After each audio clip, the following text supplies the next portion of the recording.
Hello, everyone, and welcome back for another episode of the Outdoor Adventure Series podcast. The Outdoor Adventure Series celebrates individuals and families, businesses, and organizations that seek out and promote the exploration, stewardship, conservation, access, and enjoyment of the outdoors. In this episode of the Outdoor Adventure Series, we continue to celebrate the National Marine Sanctuaries' 50th year of ocean conservation and stewardship. The National Marine Sanctuary System is made up of 15 marine protected areas. Our guest today on the Outdoor Adventure Series is Sarah Fangman. Sarah is the superintendent of the Florida Keys National Marine Sanctuary, and she is overseeing through the sanctuary the management and operations of a protected area that covers more than 3,800 square miles. Now, Sarah was appointed to the position in 2017 after serving as a superintendent of the Reef National Marine Sanctuary in Georgia. And she has had numerous positions and served on commissions and done a lot of wonderful things that I'm going to let her tell you more about because you don't want to have me share this by myself. So, Sarah, without further ado, it's a pleasure to have you on the Outdoor Adventure Series podcast. It is my pleasure to be with you on the podcast. Thank you for having me. Fantastic. As I create the show notes and I'm thinking about, okay, how am I going to do this introduction? I always have a habit of saying too much. And it's like I find my guests are the ones that are best suited to talk about their background. And as I was reading this, I'm thinking I probably could have said a lot less because I'm like very excited. I mean, the Florida Keys, who doesn't know about the Florida Keys? That I would love not only to hear about your work and the sanctuary, but also for our listeners, if you could share a little bit about your background and some of the kind of those milestones that led up to what you're doing today. I have had a really circuitous path to get me to where I am today. And I, as a young person, would never have imagined the adventures and the experiences and the opportunities that I have had in my career. And I look back and think, wow, how did I get so lucky? It's been a lot of fun, but I feel very, very fortunate to get to be here in the Florida Keys because as that background is really distracting for me because it's so beautiful and I'm it's where happy I to do live. that, by the way. I'm very happy for that. It is so beautiful, and that's the thing that draws people. That beautiful turquoise water that just entices you to want to explore what in the world is underneath that, and it's a pretty special place, no doubt. Fantastic. Now, I'm curious, you mentioned about the photo, and for our listeners, you're going to see this as I have an image of the ocean and the Keys, and there's a lighthouse there, and it's absolutely gorgeous. And I'm like, I would like to be there. I have a client up here in Nevada, the Boulder City Chamber of Commerce, and the CEO of the chamber lives literally in a fishbowl. And out her back window is Lake Mead. Now, Lake Mead has its challenges right now, but it's gorgeous in the conservation area. Do you have an office that overlooks the Keys, or are you kind of stuck it away in a basement somewhere? I mean, Oh, I feel a little embarrassed to admit that I think I have one of the nicest offices in Key West oh boy. because I am right on the water and I have two walls that are nothing but windows. And so they look out onto the water. And all day long, I watch boaters heading out to the reef, coming back from the reef. And I do feel a little bit of longing. I love to be able to look at it. I can watch the frigate birds soaring over. I can watch, sometimes I do see dolphins. So I can see all of that, but I'm still in an office. And so it does pay me a little bit to watch people all day long heading out to go snorkeling or diving or parasailing or jet skiing. And anyway, but yes, I have a pretty nice office. All right. Well, I tell you what, I usually have an ask for my guests, especially the National Marine Sanctuaries. It's been a real easy ask, by the way. And Vernon does a great job. Vernon Smith, your communications director, he sends me photos and I include those in my show notes. Mhm. I would like a picture of your office. Okay. Just cover up the stuff we shouldn't be seeing, but I want to know what that view looks like because I'd love to share that in our show notes. I face the west, and so on those longer days when I am in the office late till sunset, that's the payoff is I get to watch the sunset. I don't know if you've heard here in Key West, there's a famous thing to do. It's called going to the sunset celebration at Mallory Square. Okay. And people crowd into this spot and they get half the view that I get from my office. Oh So my there's a God. payoff when I work late. Okay. All right. Well, my good friend Dolly Garlow and Robert Keeley, who I know you know them, they're very active in the stewardship conservation activities within the Keys. And Dolly was so excited that I was going to interview you today. And now I realize I have to say to Dolly, I'm going to come down and visit because I got to go visit them. I got to come and visit you. And I want to see this office, especially at You sunset. I love are it. welcome anytime, I, anytime. I love it. So if you could go, were you born and raised out in the great outdoors? Were you born in the Midwest where we had cold gray winters? I mean, where did you start out at? I did grow up in the Midwest, about as far from an ocean as you can. I grew up in Minnesota. Ah, And yes, absolutely, we were hardy outdoors people. You don't know any different. When you grow up there, it's just what you do. You pile on a lot of layers and you go out sledding until your fingers are frozen and your toes are numb. And as most Minnesotans who have the fortune to do so, we escaped okay, periodically in the winter.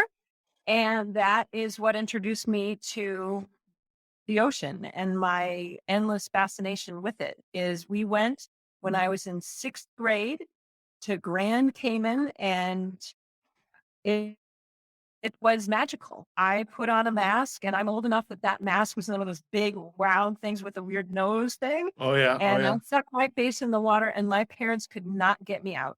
And my back was so sunburned because my Minnesota winter white skin was right. not accustomed to that, but they couldn't get me out of the water. And I just loved it. And that was the end. That was, or the beginning, depending upon how you want to say it. Beginning So of my this love.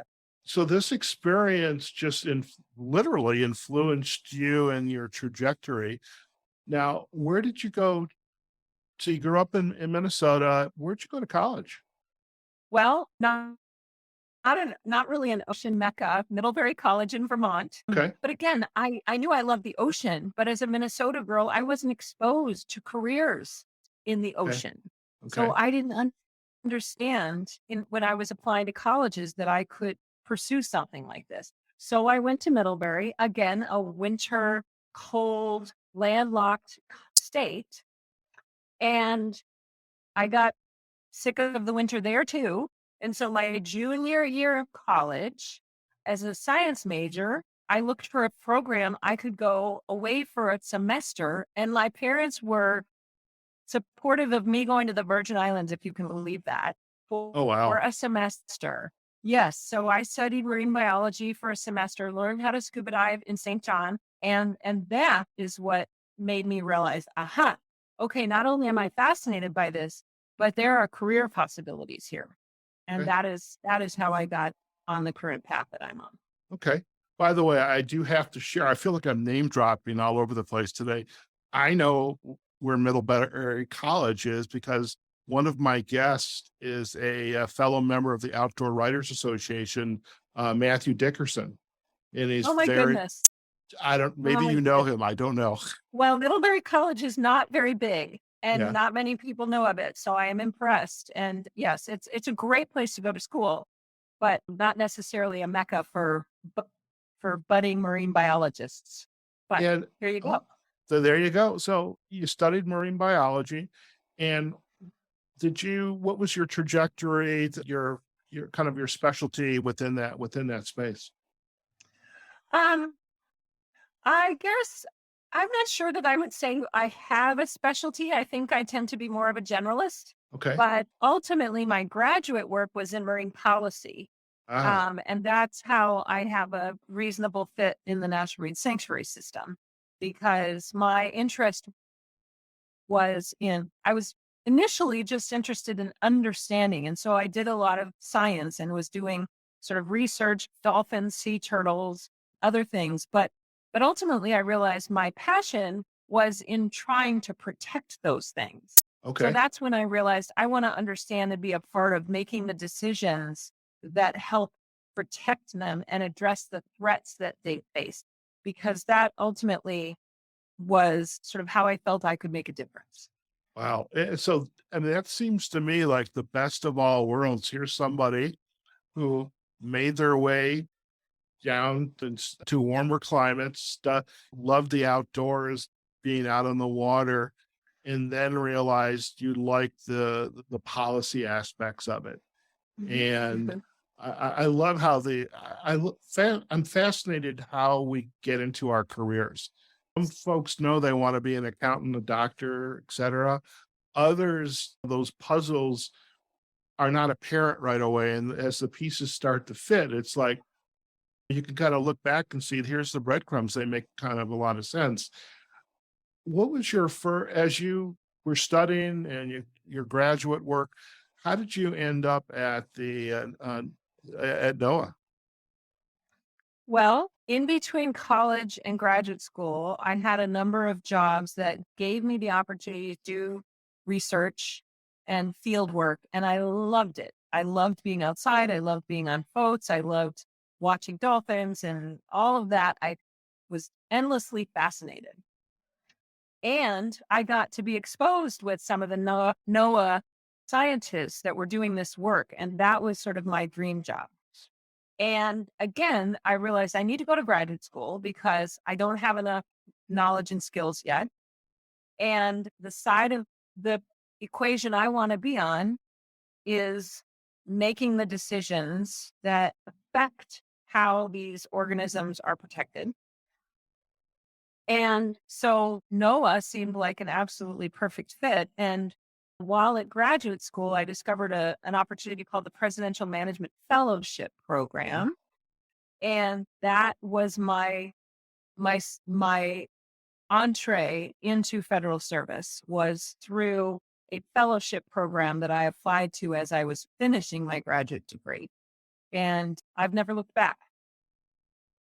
That's fantastic. I love it. And as you were involved in this fellowship and continuing your degree, what was walk us through some of the next steps and kind of fill in some of the further gaps between there and right now you are the superintendent of, oh my God, the Florida Keys National Marine Sanctuary. That's a pretty special place.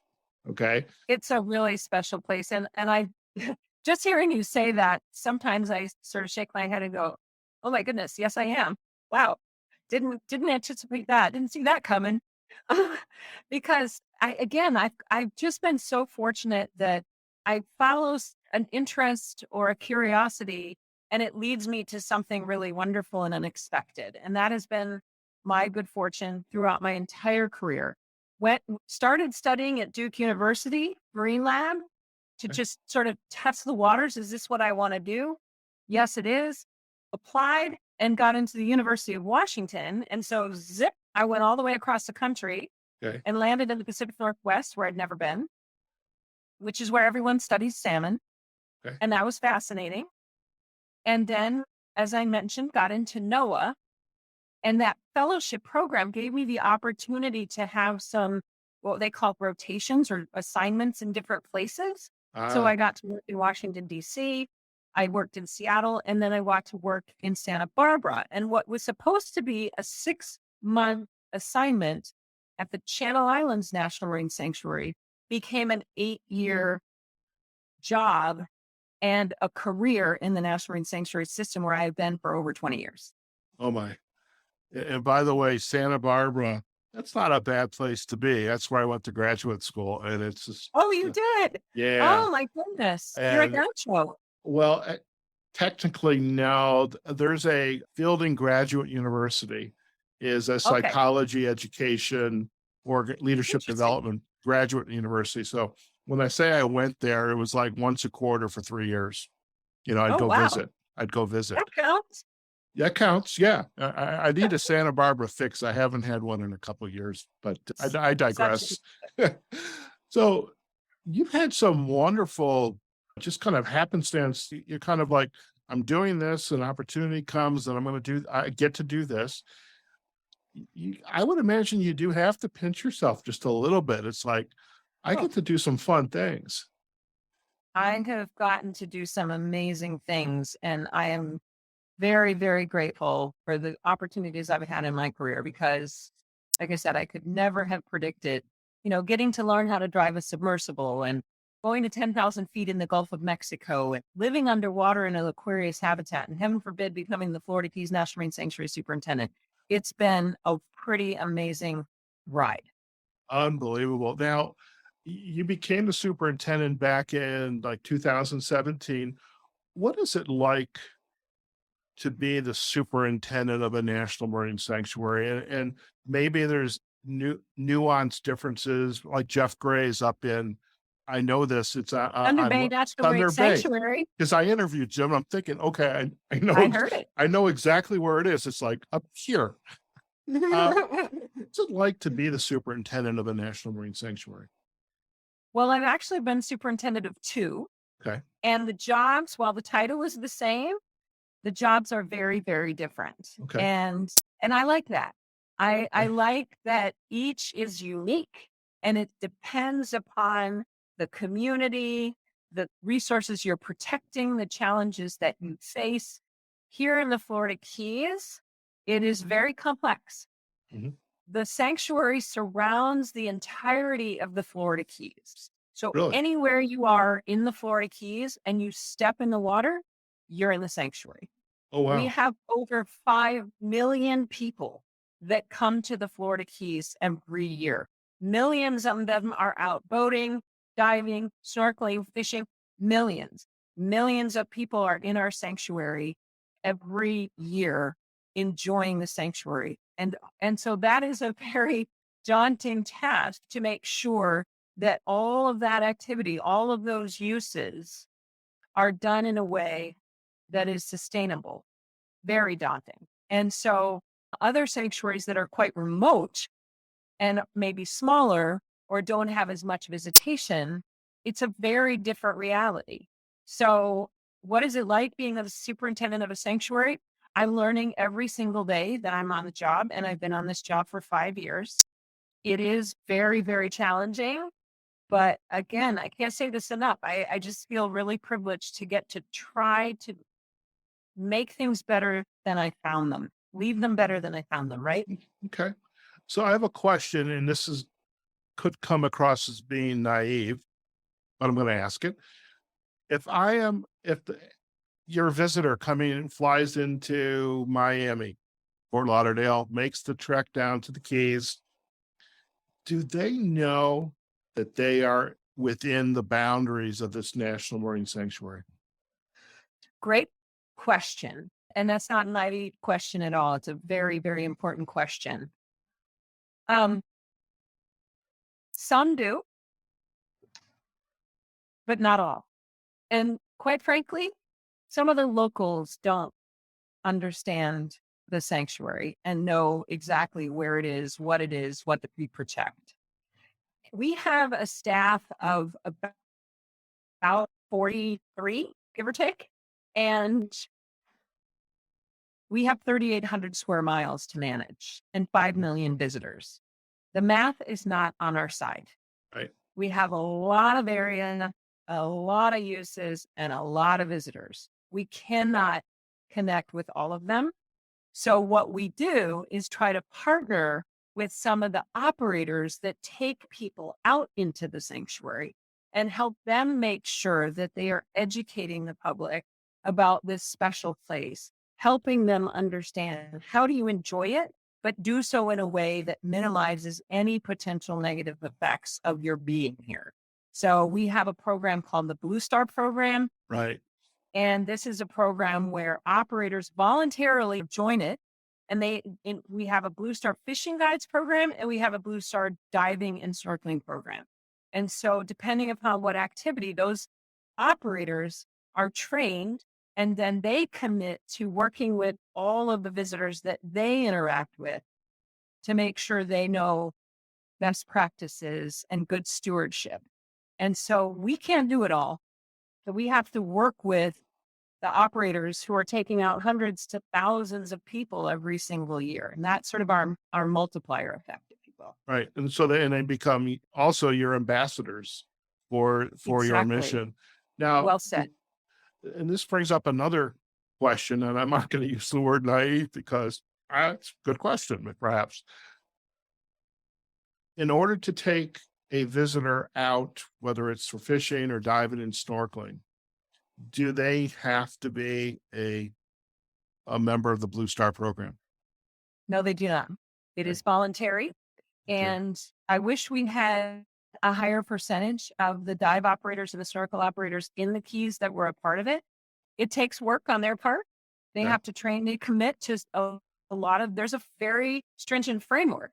But Right. once they go through it, they are recognized as a dinner operator. And members of the public, probably some of your audience who prefer to support businesses that are sustainable, they have the privilege of saying, hey, we're doing our part. And tourists seek that out. Hey, I want to go out with somebody who is not destroying the resources I'm here to see. But it is voluntary and it's not 100% of the operators here in the Keys that are part of it. Yeah, maybe one day. Okay. Okay. Well, we certainly hope this podcast, episodes like this, will help to educate and hopefully bring more people into the fold. What are some of the major initiatives that are going on right now to help support the stewardship and conservation of this resource that I know is stressed, whether it's Yes, climate change or just people doing things they shouldn't be doing? What are some of those initiatives that we can learn about? you're absolutely right. The Florida Keys marine environment, as spectacular as it is under significant threat. And we have a number of pretty ambitious efforts that we are spearheading to try to address that. So the first one I'll mention is something we refer to as the restoration blueprint. This is our effort to comprehensively look at everything that we are doing in the Florida Keys National Marine Sanctuary to manage these resources. Everything from our boundaries, are our boundaries in the right place? We have regulations that apply everywhere you are in the sanctuary. We are looking at all of those. And then we also use zoning. So some of your listeners may be familiar with this concept where you do it on land as well. You have smaller areas within a bigger protected areas that have additional protections. Maybe they're a place where there's birds that are nesting, and so we don't want to get too close to them, or fish spawning. So we have zones in the Florida Keys National Marine Sanctuary. We are looking at zones and proposing changes to that. This is all under the umbrella of the restoration blueprint. It's the first time we have comprehensively looked at how do we manage this whole system in decades. And so needless to say, with all the changes we've had, the pressures we've had, all the threats that we have, there's a lot to consider when it comes to how do we address and face the challenges we have and try to set this place up for success going forward. So right now, we are out in the public asking for comment on our proposals to add almost 1,000 square miles to the boundary, changing some of our sanctuary regulations, adding 24 new zones. And changing the zone. So it's a really comprehensive and important opportunity that this community in our country, frankly, because the Florida Keys National Marine Sanctuary is a national treasure. We do not have another reef system like this anywhere in our country. There's no plan B. We've got to get this right. And the restoration blueprint is our attempt to get things right in the Florida Keys. I'm curious, the communication and the involvement with the public and interested parties, how do you get them involved and hopefully keep them engaged? Because this blueprint, I mean, this is not like a blueprint for making, we're coming up to Thanksgiving, an apple pie. This is going to take time, years, Yes. and perhaps not even in our lifetime. How do you keep the interested parties and the public involved in wanting to be a part of this process? That's a great question. And here's my answer. They know how important this is. This is the future of the Florida Keys. And tourism and commercial fishing are the biggest drivers in this community and the economy, the jobs, the revenue that is generated. So most people in the Florida Keys depend upon our marine environment in some way. And so they know, they've seen it. Not one time, I've talked to thousands of people literally over the last several years about this restoration blueprint. Not one person has said to me, there's nothing wrong. Sarah, why are you guys messing with it? Everything is fine. Not one person. Well, People get it. People understand that the resources are under threat and we need to do something now. Not everybody agrees what we should do. That's where things get sticky. yeah. That's the challenging part is to agree on, well, what exactly are we going to do about that? That's where it gets difficult, but nobody disagrees that we need to do something. So when you bring scientists, the public, commercial businesses, the policymakers, the bureaucrats together, do you see this as an opportunity to, and I know it's not to tell people this is what we're going to do and you're going to live with it, but the word collaboration, consensus kind of, to me, rises up to the surface. How are these, what's it look like when you start to bring all these disparate individuals and organizations together? And you said they all need to do something. They all agree how they execute it and deliver it. That's where the challenge comes in. It's hard. It's really hard. I mean, look at the dialogue and the discourse in our country these days over anything. Right. People are not inclined, generally speaking, it seems, to listen and compromise. We dig in and we just, my way or the highway, it seems. There's a lot of challenges with social media. People take their information from somebody on Facebook or what they hear down on the dock. And that's not always accurate information. And so, in addition to people not necessarily being willing to compromise, they're also not necessarily operating on the accurate facts. Right. So, it is extremely challenging. That said, there are definitely things we can agree upon, and they include things like water quality. This community, everybody understands we depend upon water quality and that we have water quality challenges. People agree that we need better enforcement. 3,800 square miles and 5 million people that visit there. Again, do the math. It's hard to make sure everybody's doing the right thing. We don't have adequate enforcement. Everybody agrees we need better education. You asked it before. Hey, do people even know they're in a sanctuary? Well, the answer is no. And they don't know they're in a special zone that has a special set of requirements. And so we need to do better on all of those things. Everybody agrees with that. I can't find a person who would disagree with that here in the Keys. So that's a starting place. Yes. That's a starting place. And the other thing is that we have because it is so important, it is people's livelihoods. They depend upon a healthy marine ecosystem if they're a fisherman or if they're in the tourism industry, because that's what brings people here. That beautiful blue water in your background that I'm looking at right now, that's what brings people here. And so we need it to be healthy. And so people get energized about it. People get excited and they can get pretty heated about their discussions. Thing is, I respect that. I get it. People care. Might not always have the same solutions in mind, but I respect that people are showing up and they care. And that's that we can start with that. Fair enough. Fair enough. So in addition to the restoration blueprint, what are some of the other initiatives that you're currently working on? Yeah, we got another one that appreciate the opportunity to mention it's called Mission Iconic Reefs.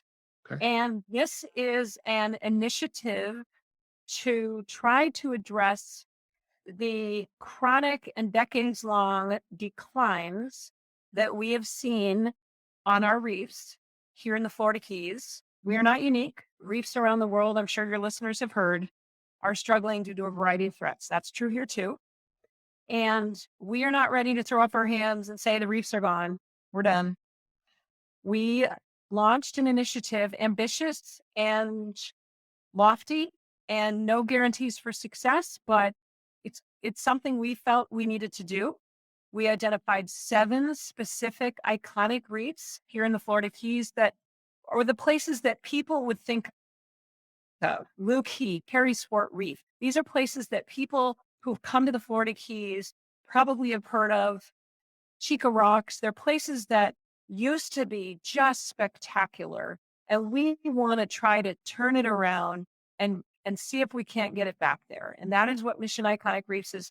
We launched it in December of 2019, so just a few years ago, with nothing but these ideas and a price tag that was pretty intimidating. We anticipated that the first phase of 2 that we needed to do, the first was going to be $100 million. Wow. That's a big, big chunk of change. Yeah. And this is people who are used to using zip ties and duct tape. So $100 million was really lofty thinking. But look around at our country at some of the other things that we put money into and what kind of dollar signs it takes. We can do it.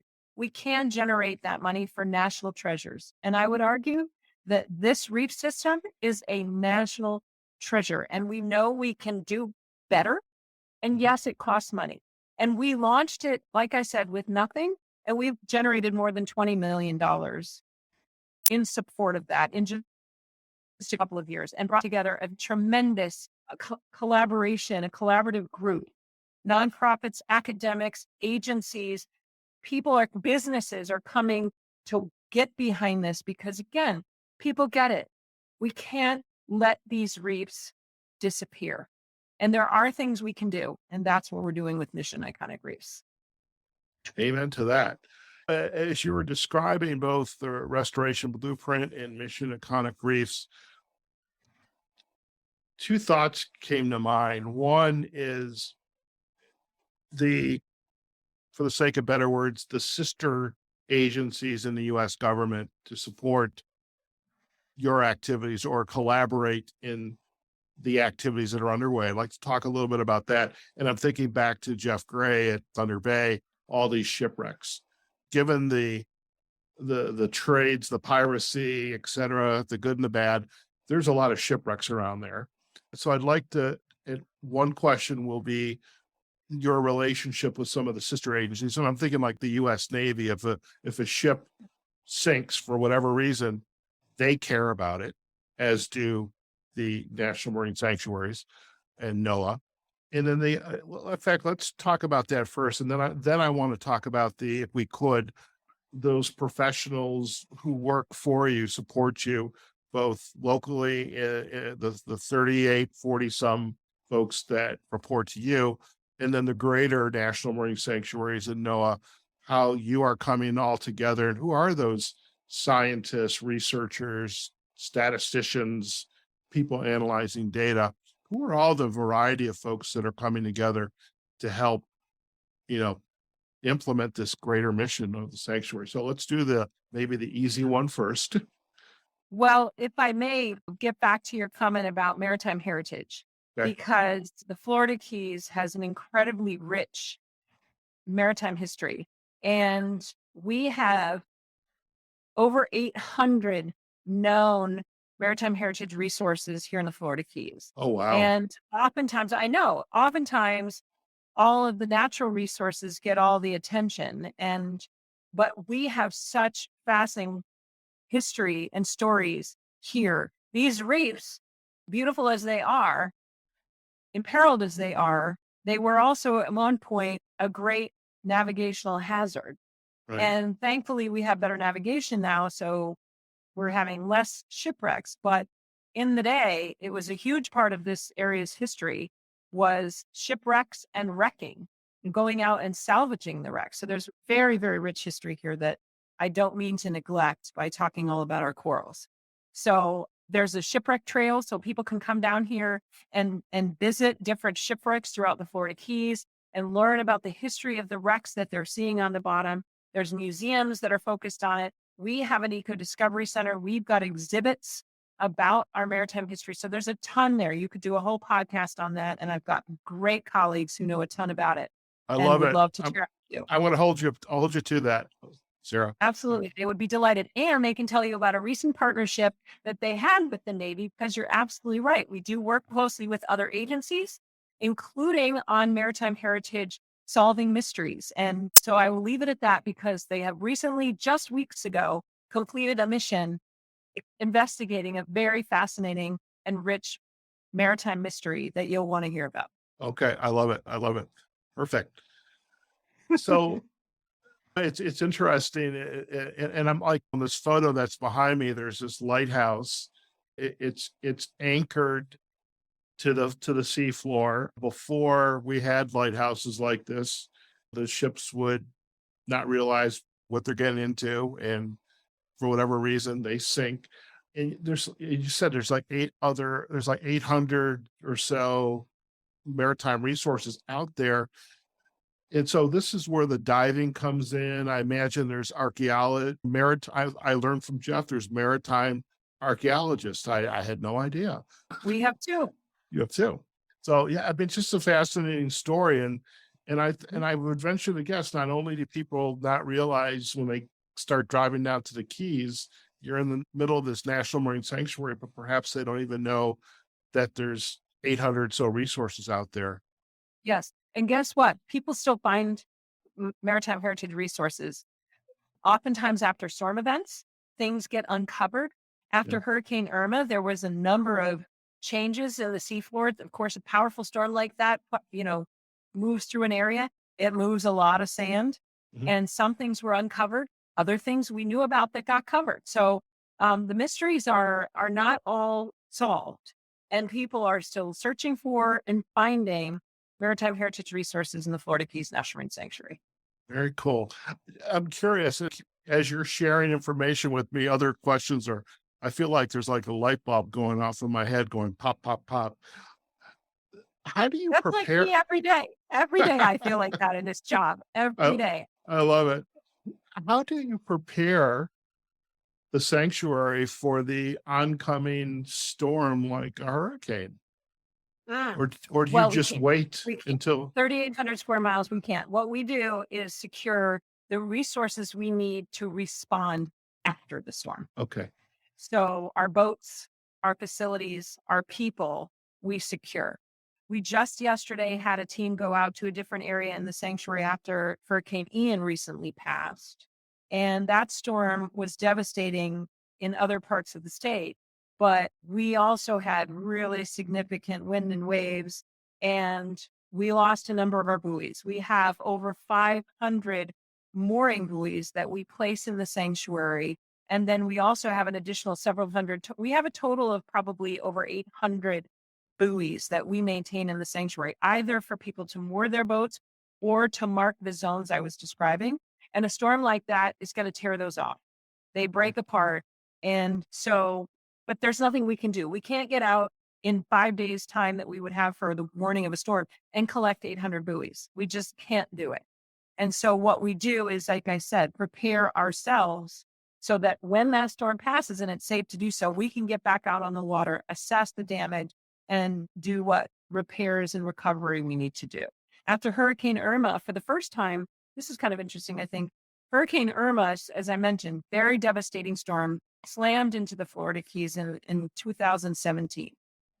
Prior to Hurricane Irma, the National Marine Sanctuary system did not actively go out and try to repair natural resource damage from a storm. You can imagine a storm of that power and magnitude can really tear up a reef. And Irma did. The storm took corals the size of a Volkswagen and flipped them over. Oh, wow. It's huge, powerful wave action. And the the view of the sanctuary system historically was storm events are natural events. We don't go and try to put Humpty Dumpty back together again after a natural event. This system evolved with hurricane. Irma marked a change in our policy and our approach to storm events. This reef system is so declined that it is not the natural system that is accustomed to recovering from a storm that it once was. And Right. so we went out and actively tried to put Humpty Dumpty back together again after Irma. Now, needless to say, we could not flip over and reattach every single coral that Irma disattached or dislodged. However, we went out and looked for the corals, the big ones, the ones that were hundreds of years old, the ones that were representing species that were especially declined or in threat. And so we went out and actively did coral restoration after a storm event, which was new for us. Well, that's pretty amazing. And this is probably a good segue is the professionals that make up the activities at the Florida Keys National Marine Sanctuary, and perhaps the ones that, oh, they're stuck back in Washington, but they have just as important a role. Talk to us about some of these expertise and the work that they're doing. Wow. Hard to know where to begin. I am humbled each and every day to get to work alongside such dedicated and committed and tenacious people. By the way, I'm going to interrupt you. John Armour said something. The head of the National Marine Sanctuary.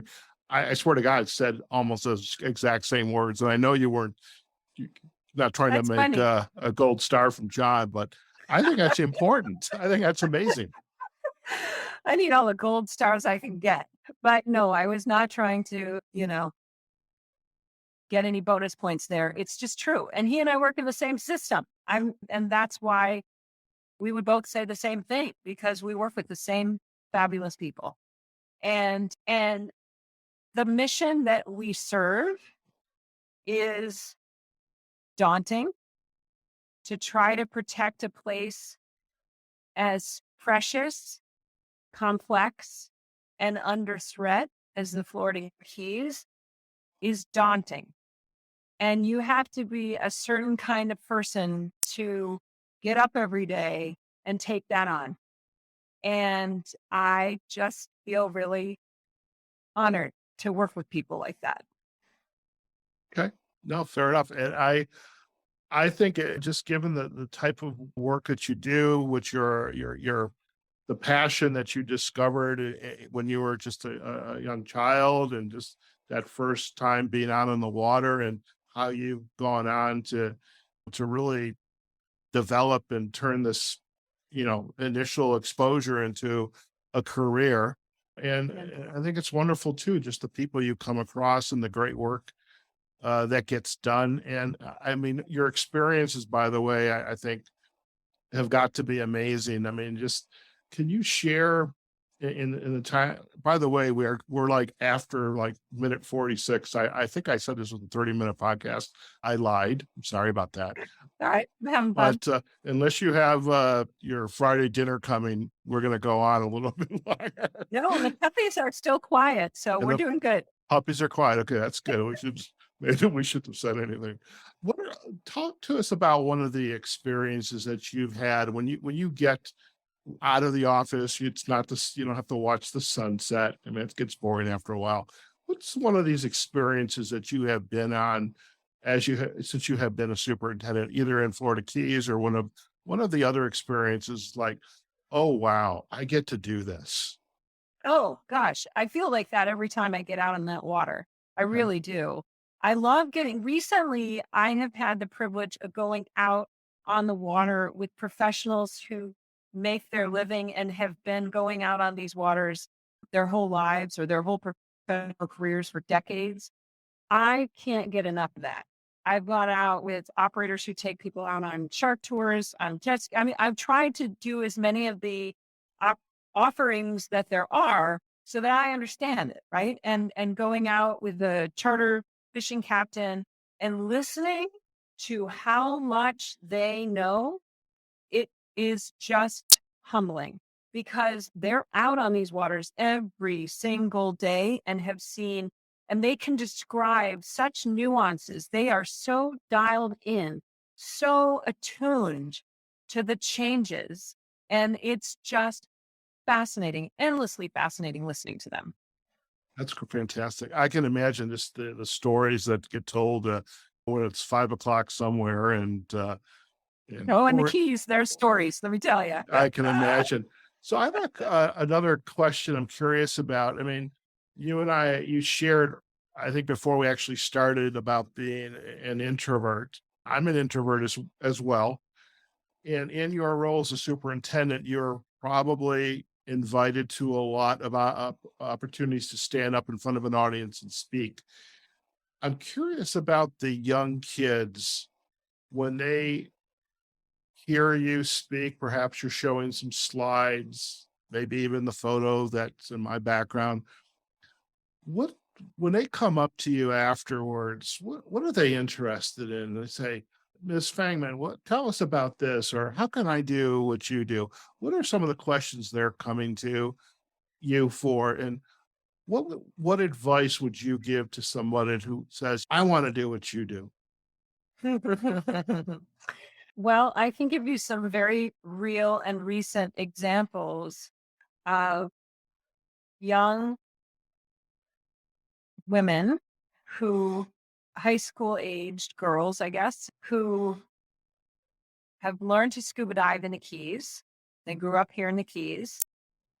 And over their career, and I'm using air quotes there, Right. career, diving for 2 or 3 years, they can describe for me the changes and the declines that they are witnessing. And that is just heartbreaking to me that young people, I've been around a while.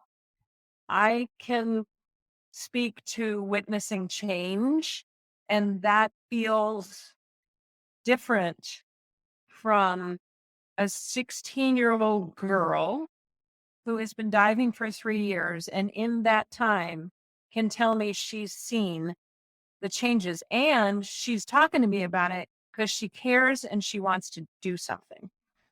And that keeps me charged and ready to do everything I can because that's not okay. And my dream, my hope, as lofty as this sounds, is that when that girl is my age, she's describing witnessing the turnaround. She's describing these reefs recovering. I know that is lofty. I know that is, people may have whatever thoughts they may, but that's my dream.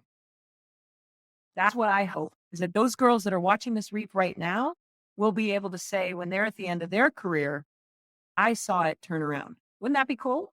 That would be very cool. And I cannot think of a better way to begin to bring this episode to a close, because we want to see the impact of our work, but also it's paying it forward so others will be able to see that impact and experience it as well. And I appreciate you sharing that.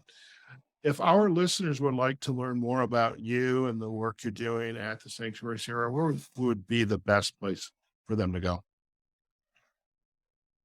FloridaKeys.gov. Our website is packed with information. And then, of course, we have Facebook and social media, or Facebook and Twitter, where we post and keep people updated. There's information on the restoration blueprint, Mission Iconic Reefs, our maritime heritage, our buoy program. You can find a ton of information in those sources. Fantastic. And we will definitely be providing the backlinks. And we've got some wonderful photos that we were given by Vernon. And I know I kind of lifted this one here from the Facebook page, so thank you very much. But we'll Mhm. provide all those backlinks, and really just want to thank you, Sarah, for spending time with us today to help celebrate the 50th anniversary and to learn more about you, your background, and the role that you're playing and your team is playing to really, as you said, this is a pristine area and we need to protect it. And it's a resource that it's stressed and we need to do whatever we can to protect and nurture it. So hopefully those young ladies, when they, like you said, are your age, my age, that they'll look back and say, something we are doing something and it's happening. So thank you so much for spending time with Wouldn't us. that be great? Love it. Yeah. Thank you. I appreciate it. It was really nice talking with you. All right. Listen, stay on the line. We're going to do a quick close and you and I can have a final chat. Mhm. All right, folks. We have just been chatting with Sarah Fangman. She is the superintendent of the Florida Keys National Marine Sanctuary. Just a wonderful conversation today, just about not only her background, but the sanctuary itself and all the initiatives that are going on to protect the sanctuary, not only starting today, but really to create as the restoration blueprint initiative is underway, really to create a future for the Florida Keys National Marine Sanctuary that is vibrant and is healthy. And then really the many ways that folks like me, the public, interested parties, businesses, the politics, et cetera, but just, all the ways that we can get involved in. Do go out to the Florida Keys National Marine Sanctuary's website, floridakeys.noaa.gov. You're going to get the backlinks, and we'll also provide the backlinks to their Facebook page and Twitter.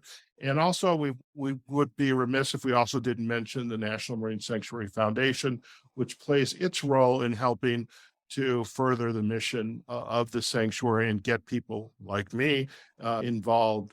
And you too can be involved as well. So I hope you enjoyed today's episode with Sarah. Again, lots of great insights and information. And I feel very fortunate to be able to participate and partner with the sanctuary to deliver these podcast episodes. So you can find this episode on the outdooradventureseries.com. You can find us on LinkedIn and Facebook on the Outdoor Adventure Series pages. You can also find us wherever you listen to your podcast. Okay, folks, wherever you are, whatever you're doing, go out there, have a phenomenal day, and we will see you on a future episode of the Outdoor Adventure Series podcast. Take care now.